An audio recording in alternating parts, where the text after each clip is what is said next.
เอาทักทายสบายดีเนาะเอาสิพาเลาะบุญพาสีโคดเนาะเมืองตะแขกแห่งขมวนเนาะสิพาเลาะเบิ่งบรรยากาศพ่อแม่พี่น้องเนาะที่เขามานมัสการหรือว่ามาไหวพระธาตุสีโคดหรือว่ามาเที่ยวเนาะมาลูกหลานมาเนาะบรรยากาศแบบอ้อมงานเนาะมีทั้งพ่อค้าเซาขายแล้วก็ประชาชนเนาะที่มาเที่ยวกับซื้อของต่างๆมีเป็นอยู่บริเวณข้างกำแพงเนาะวัดพระธาตุเนาะเราเบิ่งสินค้าประเภทเสื้อผ้าหรือว่าของอยู่ของกินนี่ก็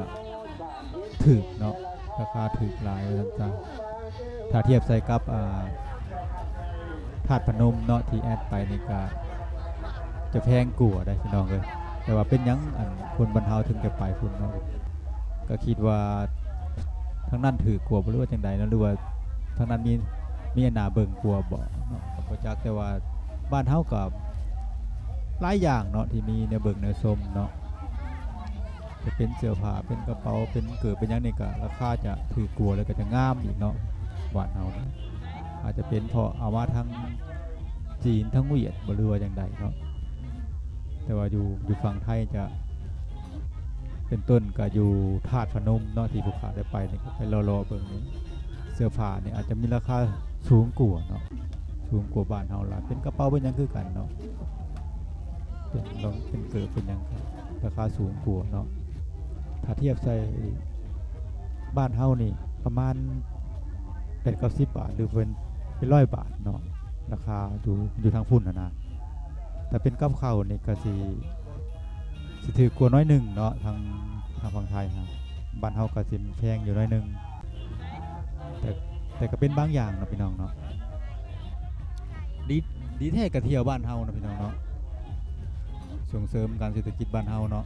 ดีแท้นะเพราะว่ากับบ่ลื่นกันเนาะที่แอดไปกับบ่ได้วุ่นวายอีกเนาะ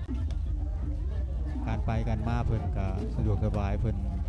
จะต้องมาดีก็ดูแลอย่างดีเนาะจอดรถจอดรางหรือว่าการเที่ยวการงานก็ปลอดภัยเนาะบ่ได้ยุ่งยากจะกลับก็กลับมาก็มาแล้วก็บ่สินก็โตแพนอีกซั่นซะคนทางก็ดีพี่น้องเนาะแต่พุ่นแหละจะเป็นเส้นทางเลาะของหรือว่าเส้นทางมาทางเมืองเซบังไฟหรือว่ามาทางอาไซมันจะดีเหมือนกันยินบูนเนาะทั้งนั้นก็ดีหลายเนาะบอลท่องเที่ยวบ้านเฮาก็สิมีแข่งขมวนแล้วก็สิมีอยู่ทางเมืองหนองบกก็มีเนาะพี่น้องเนาะตุ่มประวังเนาะการท่องเที่ยวเนาะอันนี้ก็อยู่ที่หน้าวัดเนาะเห็นนี่คือต้นเผิกเนาะสง่างามจังซ่าตอนไหนเพิ่นก็สิได้แห่แต่ว่าแอดจะลงอีกคลิปหนึ่งเนาะอันนี้ก็สาวเผาอย่างเนาะเผาโมงบ่ได้เผาอย่างเนาะฟ้าก็บ่แน่ใจคือกันเพราะว่าลาวเฮามันก็หลายชนเผ่าพี่น้องเนาะนักเรียนหรือว่าขบวนฟ้อนเนาะขบวนแห่อย่างไรเบิ่งคลิปต่อไปเด้อพี่น้องเด้อเพราะว่าเอาลงอีก2 คลิปเนาะคลิปนี้ก็สิบ่ได้มีขบวนแห่เนาะ